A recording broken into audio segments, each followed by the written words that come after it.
nos llevan al cuadro 13, que también proviene del segundo informe del señor Kaczmarek, y vemos que esto comienza con el DCF de 1.406.000 que teníamos en la diapositiva anterior como resultado de estas críticas, y llevan a 1.406.700, y el señor Kaczmarek revisa esto a partir de 1.406.700 para la situación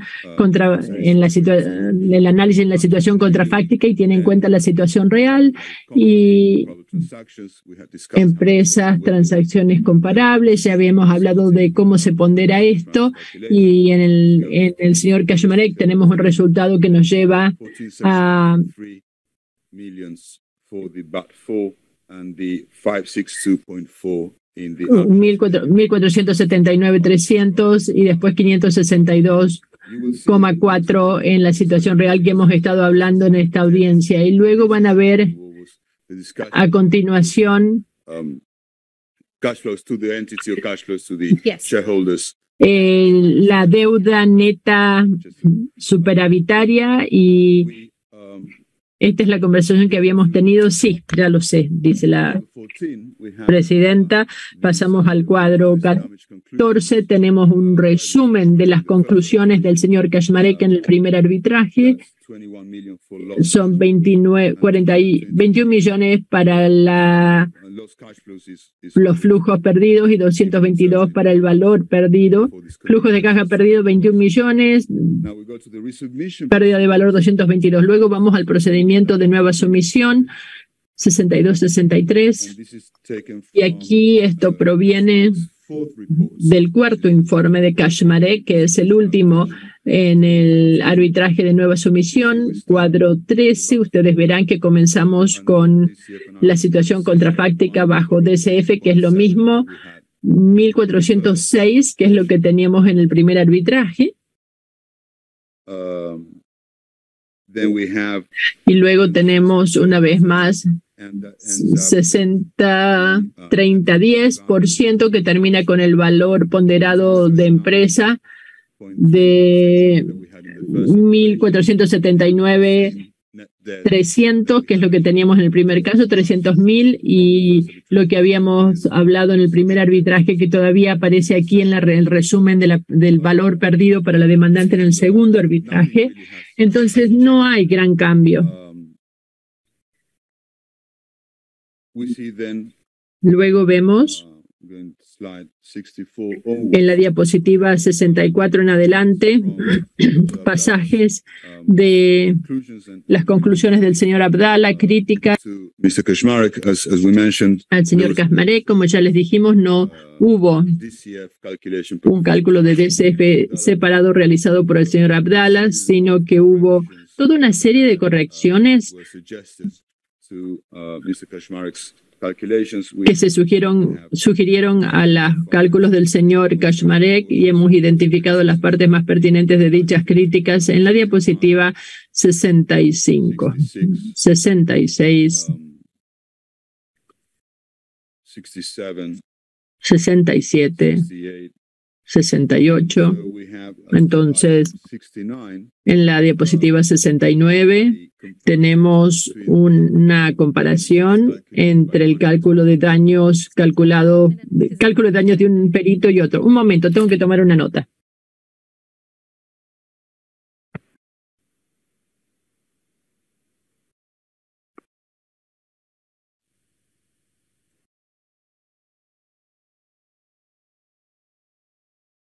Please continue. Absolutely.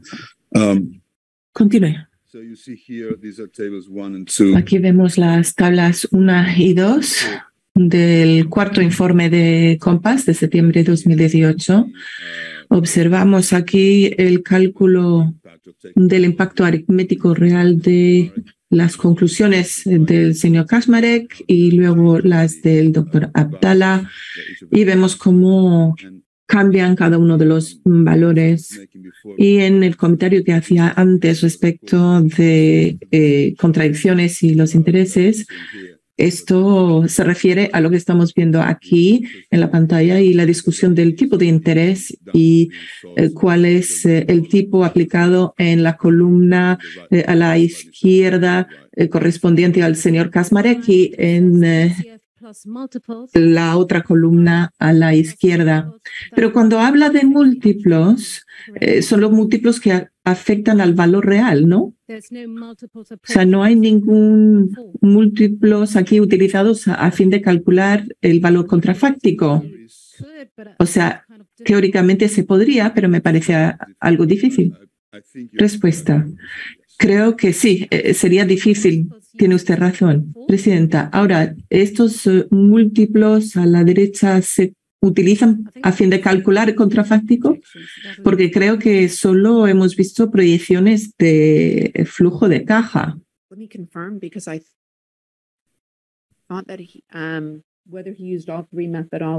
¿Puede confirmarlo? Porque no sé si estas son las metodologías utilizadas para el contrafáctico, ausente las medidas. Se podría, pero se establece otras transacciones. Si se buscan transacciones que se basan en... Interrumpe la señora.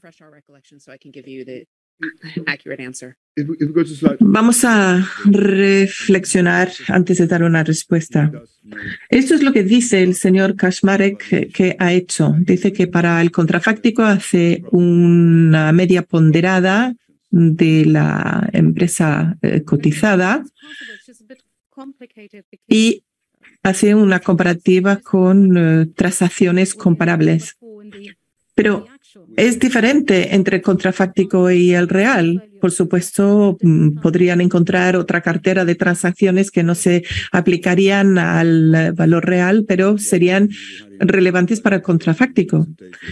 Esto es algo que dijimos en la presentación. El señor Abdallah dice que para un proyecto de este tipo, para los fines que los queremos utilizar, hay que hacer el análisis utilizando el DCF. Y por esto sale esta crítica y el comité habrá observado que no se ha mencionado en estas presentaciones. Me gustaría, al hilo de la pregunta acerca de falta de DCF realizado por el doctor Abdallah, responder lo siguiente. Creo que es un punto importante y se comenta largo y tendido en la lista de resumisión. Hay una discusión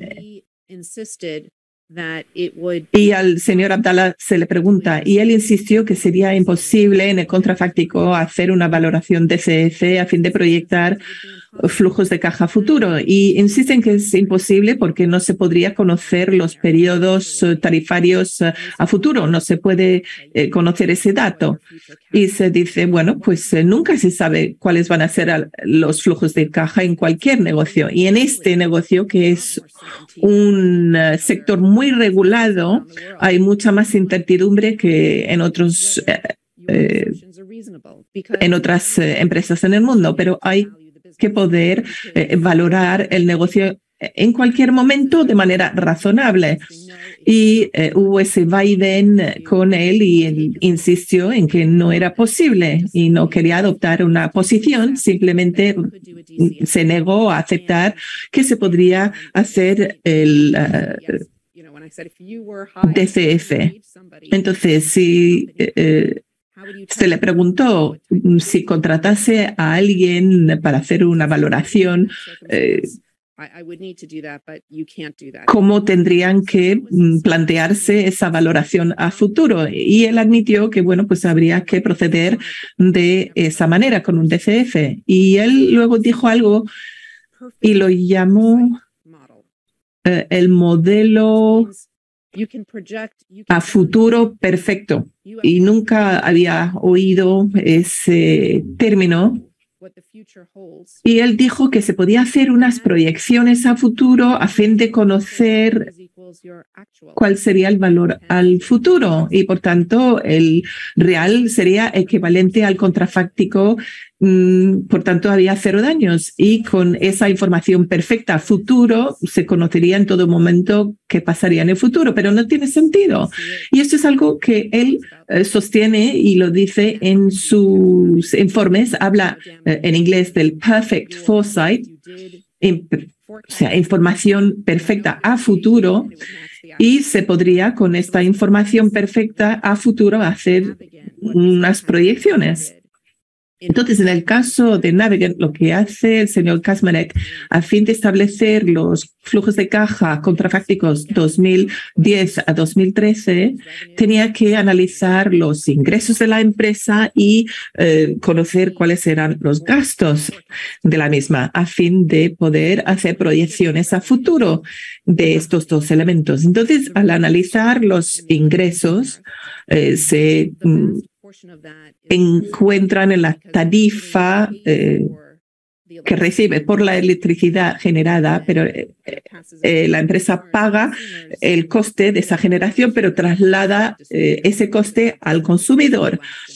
Hay un distribuidor al final de la cadena, que digamos, ellos reciben lo que pagan los consumidores, pero gran parte de eso se le devuelve a los generadores y la porción que se retiene se llama VAD, el valor agregado por distribución. Y ese es el valor que añaden porque ellos son los que distribuyen la electricidad al consumidor final. Entonces, cuando hablan de sus ingresos, se refieren a ese VAD, valor agregado por distribución. Para el periodo 2010 a 2013, ese concepto VAD que utiliza para ingresos se basa en el estudio Bates-White. Ellos son los consultores contratados por Exsa, acreditados por el regulador de la industria y a quienes se les encomendó este estudio VAD. Entonces, en consulta con su consultor, se hace ese estudio, el regulador lo estudia, hace sus comentarios, si hay un vaivén entre ambas partes y si hay desacuerdos, se hacen recomendaciones y todo ello formó parte de lo presentado ante el tribunal original. Ahora, de no ser por el incumplimiento del tratado, se dijo que el VAT tenía que haberse establecido según la referencia dada por el estudio Bates-White, pero se estableció ese precio según su propio estudio, el estudio Stigler. Entonces, el contrafáctico se convirtió en nuestros daños para ese periodo de pérdidas históricas. Para el periodo 2010 a 2013, dado que el VAT no cambió y el tribunal original lo determinó así, no se anuló, al no adoptar el VAT de Bates-White, el VAT fue vigente durante los próximos 5 años y se determinó que eran los ingresos para ese periodo 2010 a 2013.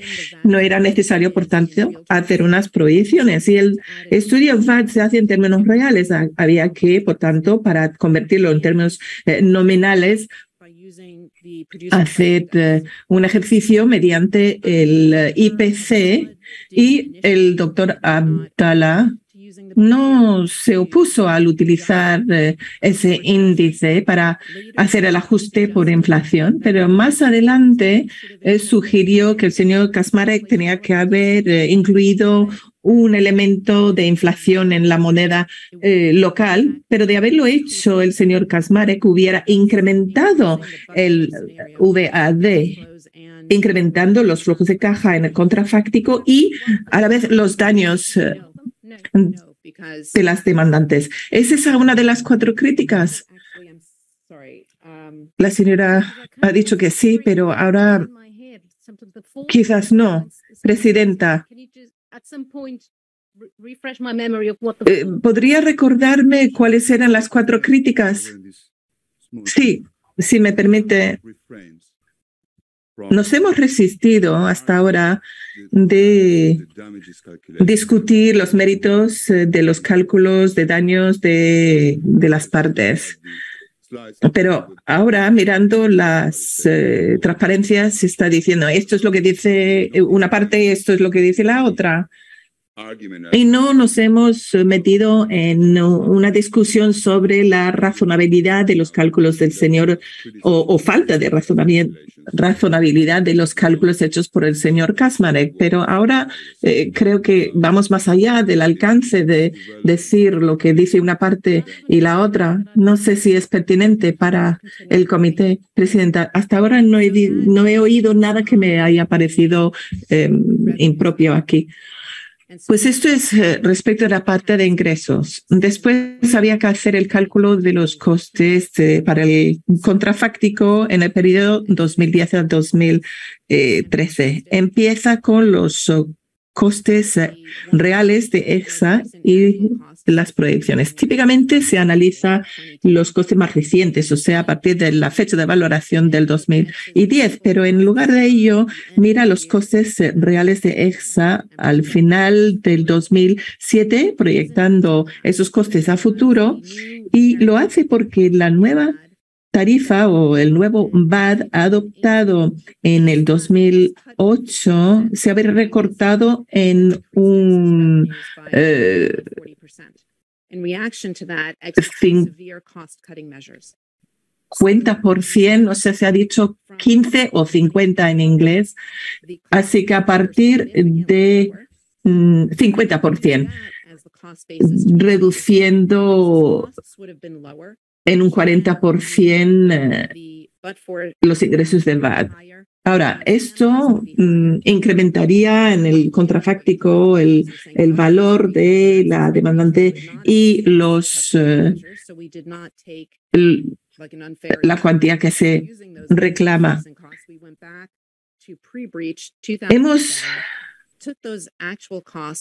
Nos hemos vuelto a 2007, hemos proyectado a futuro utilizando un tipo de inflación y la proyección para el crecimiento de la base de clientela de EXA, que también se saca del informe Bates-White.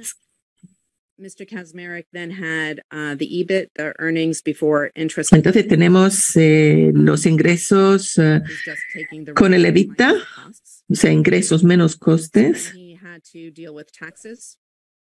Tenía luego que tener en cuenta los impuestos con un tipo impositivo del 38% en base al tipo impositivo efectivo histórico. Entendemos que todo esto está en los informes. Era un tipo impositivo del 41% en Guatemala en aquella época. Por tanto, es un supuesto conservador y reduce los flujos de caja de EXA. Luego tenía que incorporar el CAPEX y utiliza las proyecciones de CAPEX en las proyecciones de DECA 2 que se encuentra en el documento 1145. Hay un acuerdo sobre esa previsión de CAPEX. Después se incluye o se incorpora la amortización y depreciación como gastos no en efectivo y se incorpora también la vida útil anticipada de los activos en base a las proyecciones de CAPEX. Luego se hace el ajuste por capital circulante a la empresa, se toman los flujos de caja libre, se utiliza para ello una tasa de descuento que es el WACC de EXA. Y antes de la resolución, el WACC es supuestamente la rentabilidad. Y luego creo que tenía que estar entre un 7 a 13% y en ese momento era un 8,3%.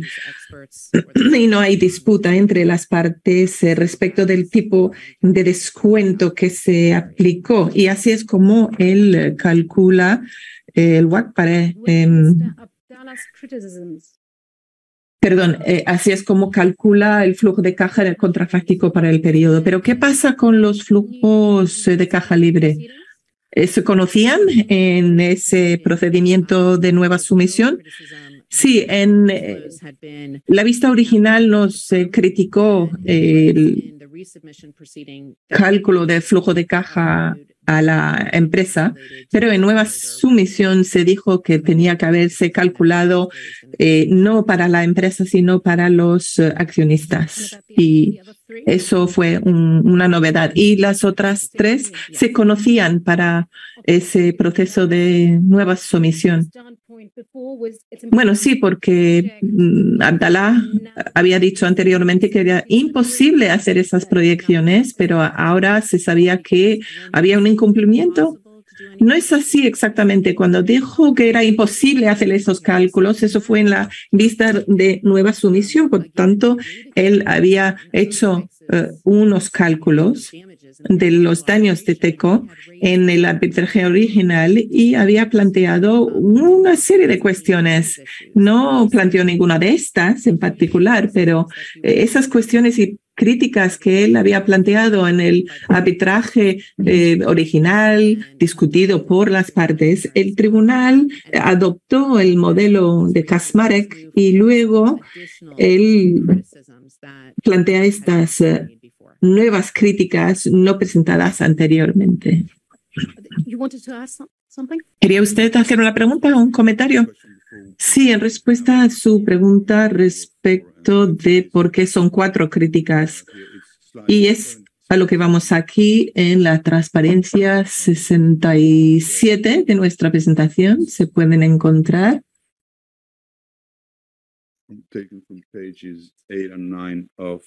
Que se han extraído de las páginas 8 y 9 del cuarto informe de Compass en nueva sumisión.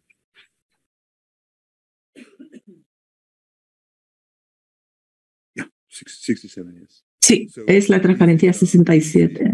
Y aquí pueden ver que hay 4 elementos que se comentan. Romano 1 es flujo de caja y tipo de descuento. Aquí hay un debate porque TECO era accionista de EXA y los presenta. Un momento, por favor.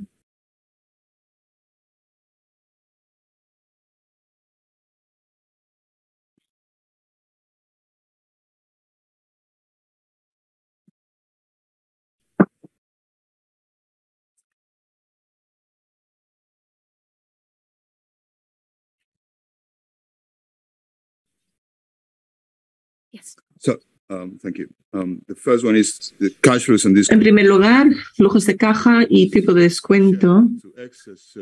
EXA era accionista de EXA, por tanto, los flujos de caja por daños pasarían al accionistas y estamos hablando de una deuda neta de $87 millones.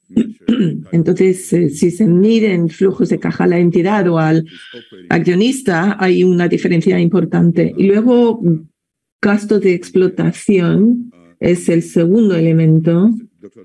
Y el doctor Abdallah lo que está diciendo aquí es que la valoración hecha por el señor Kaczmarek utiliza sus propios supuestos en lugar de aquellos utilizados por el tribunal original para sus cálculos. Entonces, si se utiliza el cálculo de VAT Bates White en lugar de sus propios supuestos hechos por el señor Kaczmarek, es lo que se comenta aquí.